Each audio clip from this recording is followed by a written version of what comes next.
সকালের দিকে 200 মার্কের এমসিকিউ দিল, ওইটা আমি পড়লাম। প্রশ্ন ফাঁস চক্রের মাস্টারমাইন্ড খোদ কর্ম কমিশনের এক কর্মকর্তা। তাহলে এখানে কত হাজার হাজার মেধাবী বঞ্চিত হয়েছে। বিসিএস সহ বিভিন্ন নিয়োগ পরীক্ষার প্রশ্ন ফাঁস করে আসছিল চক্রটি। মেম্বার দিয়ে করাতে মেম্বারের সাথে যে পিয়ন থাকতো ওদের মধ্যে। আবারও একই ঘটনার পুনরাবৃত্তি হতে যাচ্ছে। হাতে থাকা এমন তথ্য উপাত্ত এবং চাকরি প্রার্থীদের সংখ্যা আমলে নিয়ে মাঠে নামে টিম সার্চলাইট।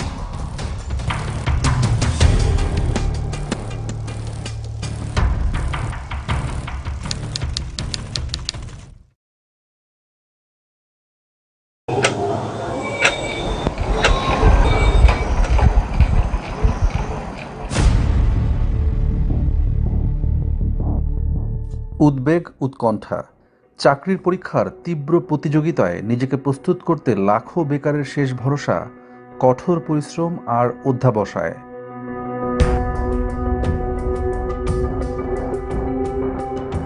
সবারই লক্ষ্য একটি সরকারি চাকরি, আর চাহিদার শীর্ষে আছে বাংলাদেশ সিভিল সার্ভিস বা বিসিএস ক্যাডারের চাকরি।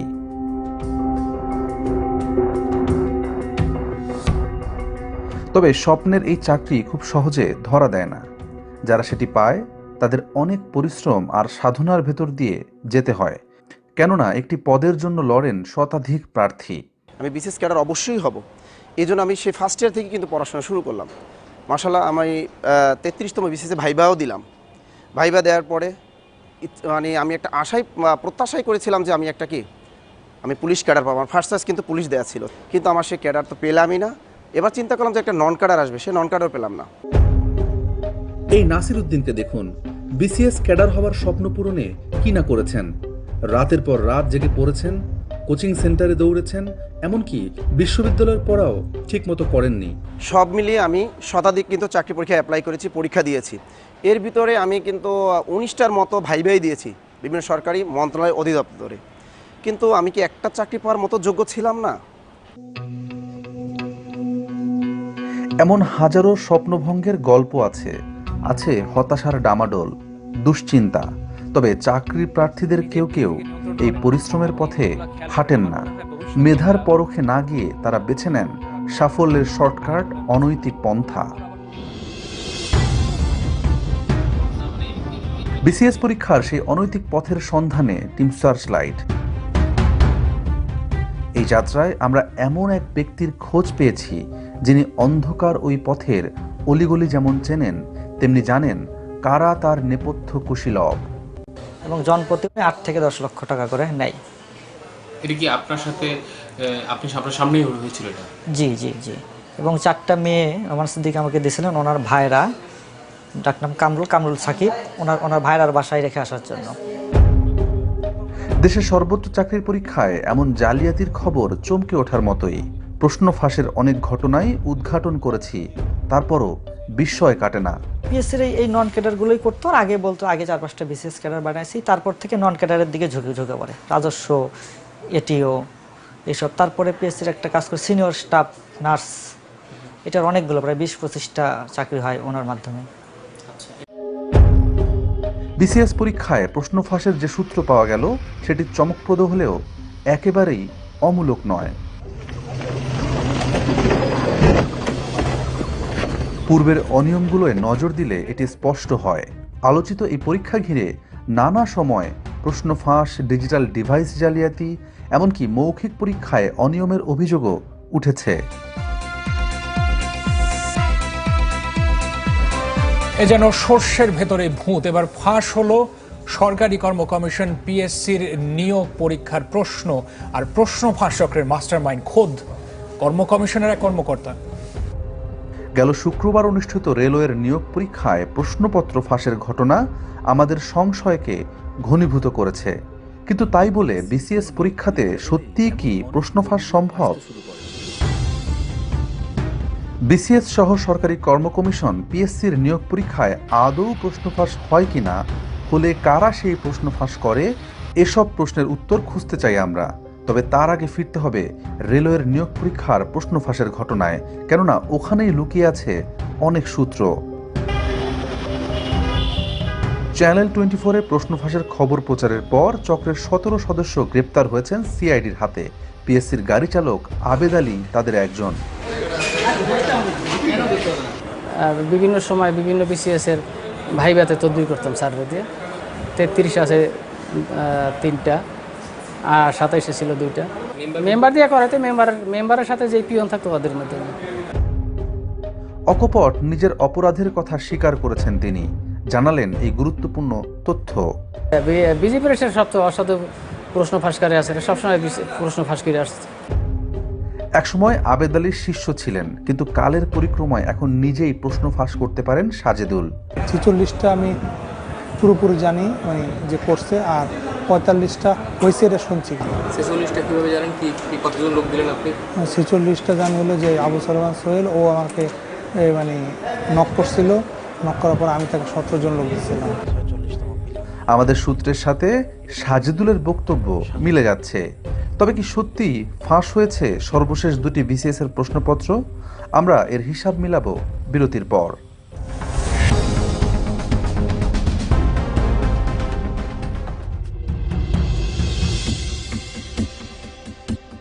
রাষ্ট্রের সাংবিধানিক প্রতিষ্ঠান পিএসসি সরকারের প্রথম ও দ্বিতীয় শ্রেণীর কর্মচারী নিয়োগ সংক্রান্ত বিষয়াদি দেখভালে 1972 সালে গঠিত হয় সরকারি স্বায়ত্তশাসিত এই প্রতিষ্ঠান। একজন চেয়ারম্যানের নেতৃত্বে 20 সদস্যের একটি স্বতন্ত্র বোর্ড এই প্রতিষ্ঠানের সকল কার্যক্রম পরিচালনা করে। সংবিধানে পিএসসি গঠনের উদ্দেশ্য সম্পর্কে বলা হয়েছে, এই প্রতিষ্ঠান প্রজাতন্ত্রের কাজে দক্ষ ও উপযুক্ত কর্মচারী নিয়োগের উদ্দেশ্যে যাচাই ও পরীক্ষা পরিচালনা করবে। তবে প্রতিষ্ঠার 52 বছর পর সাংবিধানিক এই দায়িত্ব পালনে পিএসসি কতটুকু সফল? রেলওয়ের কোশ্চেন যেহেতু ফাঁস হয়েছে এবং যার প্রমাণও আছে আমাদের কাছে। 5 জুলাই রেলের উপসহকারী প্রকৌশলীর নিয়োগ পরীক্ষায় প্রশ্নপত্র ফাঁসের খবরে এই সংশয় আরও জোরালো হয়েছে। বিশেষ করে পিএসসির নিয়োগ পরীক্ষার নিচ্ছিদ্র নিরাপত্তা এখন প্রশ্নের মুখে।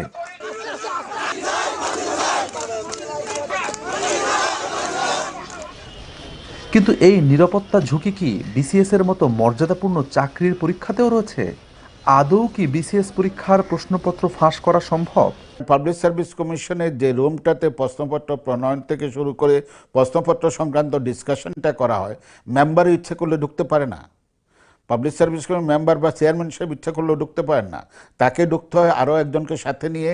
এবং সেখানে যে ইয়েটা আছে, এখন সর্বোচ্চ যে আধুনিক যে পদ্ধতি আছে, যে ফান্স মেশিন মাধ্যমে এটা করে, এবং সেটা 24 ঘন্টায় সিসি ক্যামেরার আওতাধীন আছে। কে ঢুকতেছে কে বাইরে হচ্ছে এটা ইচ্ছা করলে তখন সাথে সাথেই জানা যায়। পিএসসির সাবেক সদস্য, তার কথায় এটি স্পষ্ট, কঠোর নিরাপত্তা এবং নিচ্ছিদ্র প্রক্রিয়ার মধ্য দিয়ে প্রশ্ন তৈরি ও প্রণয়নের কাজটি করে থাকে পিএসসি। যারা সাধারণত এক্সপার্ট, তাদের কাছ থেকে প্রশ্নটা আসার পরে সংশ্লিষ্ট পরীক্ষা কমিটির চেয়ারম্যান তার কমিটির মাধ্যমে এখানে প্রশ্নটাকে মডারেশন করে। মডারেশন হওয়ার পরে প্রশ্নপত্র তৈরি হয়ে ফাইনাল হয়ে ওই যে পাণ্ডুলিপির কথা বললাম, পাণ্ডুলিপি আকারে থাকে। পরবর্তীতে যখন পরীক্ষার ডেট নির্ধারিত হয় তার কিছুদিন আগে প্রশ্নপত্র পাবলিক সার্ভিস কমিশনের মাধ্যমে বিজেপি পাঠানো হয়। পিএসসি থেকে প্রশ্নের চূড়ান্ত পাণ্ডুলিপি প্রেসে পাঠানোর পরে শুরু হয় ছাপার প্রক্রিয়া। আর এই কাজে পিএসসি ভরসা করে বাংলাদেশ গভর্নমেন্ট প্রেসের উপর, যেটি বিজি প্রেস নামে পরিচিত। তবে এই বিজি প্রেসের রয়েছে প্রশ্ন ফাঁসের ইতিহাস। পূর্বের ঘটনা প্রবাহে নজর দিলে এটি স্পষ্ট হয়। আলোচিত এই প্রেস ঘিরে নানা সময় প্রশ্ন ফাঁস ও অনিয়মের খবর গণমাধ্যমের শিরোনাম হয়েছে। বিসিএস এর প্রশ্ন এটা বিজি প্রেসের মাধ্যমে হয়।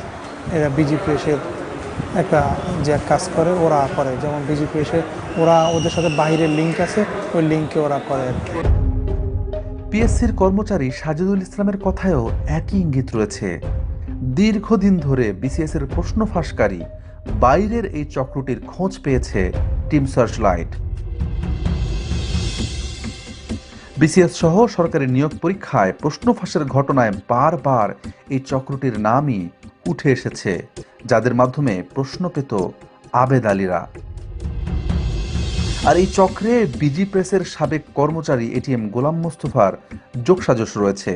প্রশ্ন ফাঁসের ঘটনায় 1 যুগ আগে চাকরিচ্যুত হলেও তার চক্রটি যে এখনো সক্রিয়, 46তম বিসিএসে তার আলামত পেয়েছে টিম সার্চলাইট। এবার আলামতগুলো মিলিয়ে দেখার পালা, প্রমাণ করার পালা। প্রশ্ন ফাঁস হয়েছে 46তম বিসিএস এর প্রিলিমিনারি পরীক্ষায়।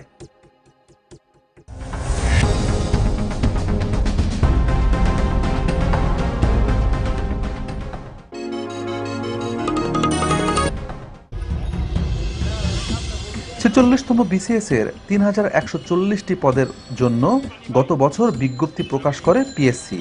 এবছরের 26 এপ্রিল নেওয়া হয় প্রাথমিক বাছাই বা প্রিলিমিনারি পরীক্ষা। 200 নম্বরের ওই পরীক্ষায় প্রার্থী ছিলেন প্রায় 3.5 লাখ। 9 মে প্রকাশিত ফলাফলে দেখা যায় তীব্র প্রতিযোগিতাপূর্ণ এই প্রাথমিক বাছাইয়ে পাশ করেছেন 10,638 জন, যা মোট প্রার্থীর মাত্র 3%। তবে অনুসন্ধান বলছে এই 3%-এর সকলেই মেধার পরিচয় দিয়ে নয়, কেউ কেউ অনৈতিক পন্থাও বেছে নিয়েছিলেন। এমনই কিছু প্রার্থীর প্রবেশপত্র এসে পৌঁছেছে আমাদের হাতে। কিভাবে তারা এই জালিয়াতি করেছেন তা খতিয়ে দেখার আগে নজর দিতে হবে 46তম বিসিএস প্রিলিমিনারি পরীক্ষার ফলাফলের প্রজ্ঞাপনে। মেলাতে হবে রেজিস্ট্রেশন নাম্বার। আমাদের হাতে থাকা 8টি প্রবেশপত্রের সবাই চান্স পেয়েছেন। এই শিক্ষার্থীরা কিভাবে প্রশ্নপত্র পেলেন, কারা তাদের এই প্রশ্নপত্র দিল তা জানতে অন্তত একজন শিক্ষার্থীকে খুঁজে বের করতে হবে। মাহমুদুলের ফোন নাম্বার লেখা ছিল প্রবেশপত্রের উপরে।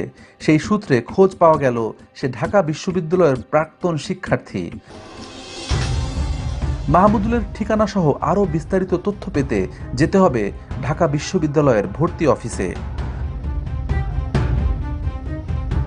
অনেক খোঁজাখুঁজির পর পাওয়া গেল মাহমুদুলকে। মিলিয়ে দেখা হলো প্রবেশপত্রের সঙ্গে। ঢাকা বিশ্ববিদ্যালয়ের রাষ্ট্রবিজ্ঞান বিভাগের 13-14 সেশনের এই শিক্ষার্থীর বাড়ি নাটোর জেলায়। তবে বাংলাদেশ টেলিভিশনে ক্যামেরা পার্সন হিসেবে সম্প্রতি যোগ দিয়েছেন তিনি।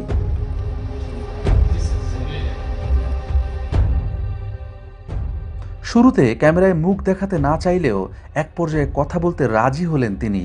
জানালেন 46তম বিসিএস প্রিলি পরীক্ষার আগের রাতের বিস্তারিত।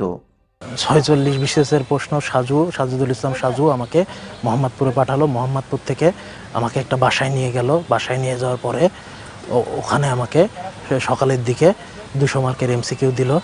ওইটা আমি পড়লাম। পড়ার পরে হলে গিয়ে দেখি কমন পড়ছে। আচ্ছা, কত টাকা পিলিতে কত টাকা কন্ট্যাক্ট হলো? 1 লাখ টাকা নিয়েছে। এই সাজুই হলেন পিএসসির কর্মচারী সাজেদুল ইসলাম, যার মাধ্যমে মাহমুদুলের মতো অনেকেই পরীক্ষার আগের রাতে প্রশ্ন পেয়েছেন। মাহমুদুলের বক্তব্যের সূত্র ধরে খুঁজে বের করি আরেক শিক্ষার্থী রুবেলকে। ঘটনার আকস্মিকতায় হতভম্ব রুবেল নিজের পরিচয় গোপন রাখতে বারবার অনুরোধ করছিলেন। স্যার, আপনি আমার এলাকার স্যার, একটু ভিডিওটা করেন না স্যার। আপনি আমার এলাকার আমি স্যার আমার এরকম কোনো কিছু স্যার ভিডিও করেন না স্যার, আমার সব করেন স্যার। কিন্তু আমরা ওই রাতের বিস্তারিত তার মুখেই জানতে চাই। মাহমুদুল ভাইয়ের মাধ্যমে স্যার ওইখান থেকে আমাকে নিয়ে গেছে আইডিবির সামনে। তো আইডিবির থেকে ওরা আবার গাড়িতে করে মোহাম্মদপুর নিয়ে গেছে। তো মোহাম্মদপুর নিয়ে যাওয়ার পরে রাত 9টা-10টার দিকে আমাদের কাছে কোশ্চেন পাঠিয়েছে। তো ওরা লোকজন ছিল, ওই কোশ্চেন দিয়ে আমাদের সারা রাত সলভ করাইছে। তো তারপরে সকালে আমাদের ছেড়ে দিয়েছে। পরে বলে আমরা অ্যাডমিট কার্ড নিয়ে যার যার এক্সাম সেন্টারে চলে গেছি। পরে আমরা পরীক্ষার হলে ওই অ্যারাউন্ড 160-র মতো কোশ্চেন কমন পাইছি বিসিএস এ। তার মানে সবগুলো সেটের প্রশ্নই পড়ানো হয়েছিল শিক্ষার্থীদের, যাতে যে কোনো সেট থেকে প্রশ্ন এলে উত্তর দিতে পারেন তারা।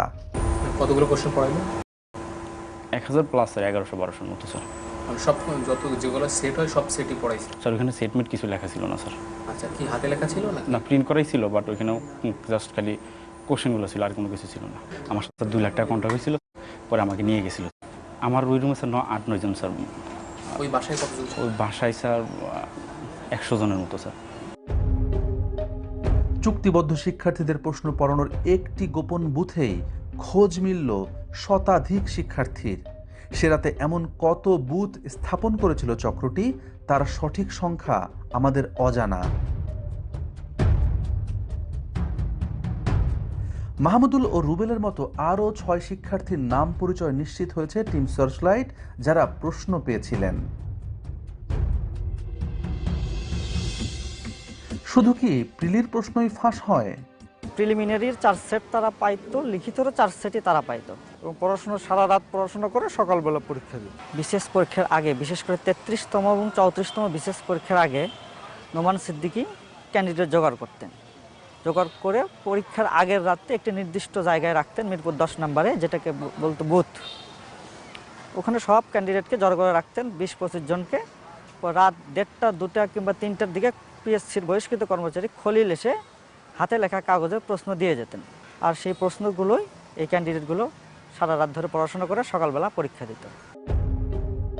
মাহমুদুল ও রুবেলকেও আগামী অগাস্টে অনুষ্ঠিতব্য লিখিত পরীক্ষার প্রশ্ন সরবরাহের আশ্বাস দিয়েছিল চক্রটি। নজর দিতে হবে আসামিদের আদালতে দেওয়া জবানবন্দিতে। সেখানে 33তম বিসিএস এর প্রিলি এবং রিটেন পরীক্ষায় প্রশ্ন ফাঁসের মাধ্যমে বেশ কয়েকজনকে ক্যাডার বানানোর কথা স্বীকার করেছে চক্রটি। বিসিএস ছাড়াও আমাদের অনুসন্ধানে সহকারী রাজস্ব কর্মকর্তা, অডিটর, সহকারী থানা শিক্ষা কর্মকর্তা, সিনিয়র স্টাফ নার্স, পল্লী সঞ্চয় ব্যাংক, পররাষ্ট্র মন্ত্রণালয়ের সাইফার কর্মকর্তা, জুনিয়র ইন্সপেক্টর সহ 30টি নিয়োগ পরীক্ষায় প্রশ্ন ফাঁসের প্রমাণ মিলেছে। বিসিএস সহ বিভিন্ন পরীক্ষার প্রশ্নপত্র ফাঁস নিয়ে পিএসসির চেয়ারম্যানের মুখোমুখি আমরা। এবং প্রশ্ন পরীক্ষার পর আমরা মিলিয়ে দেখেছি, এটা হুবহু মিলে যায় আপনার প্রশ্নের সাথে। এই বিষয়ে এখনো মন্তব্য করার সময় আসেনি। আমার যদি আগে পেতাম আমরা, তাহলে আমরা পরীক্ষাটা সত্য বা মিথ্যা সেটা পরে পরীক্ষাটা বন্ধ করতে পারতাম। আমরা পরীক্ষাটা আমরা বন্ধ করতে পারতাম, তাহলে এই বদনামটা আমাদের ঘাড়ে আসতো না। পিএসসির যে কয়জন কর্মকর্তা কর্মচারী সিআইডির হাতে গ্রেপ্তার হয়েছেন, এদের সবার বিরুদ্ধে বিভিন্ন সময়ে প্রশ্নপত্র ফাঁসের অভিযোগ ছিল। সেই সব অভিযোগের কয়েকটি সত্যতাও খুঁজে পেয়েছিল পিএসসি। হাতে গোনা কয়েকজনের জন্য গোটা পরীক্ষা ব্যবস্থাটি প্রশ্নের মুখে পড়তে পারে না। আমাদের অনুসন্ধানের লক্ষ্য সেটি নয়। আমরা দেখিয়েছি একটি চক্র কিভাবে টাকার লোভে পরীক্ষা পদ্ধতিকে কলুষিত করছে। এদের খুঁজে বের করে থামানো জরুরি, তা না হলে সরকারি কর্ম কমিশনের ওপর মানুষ আস্থা হারাবে।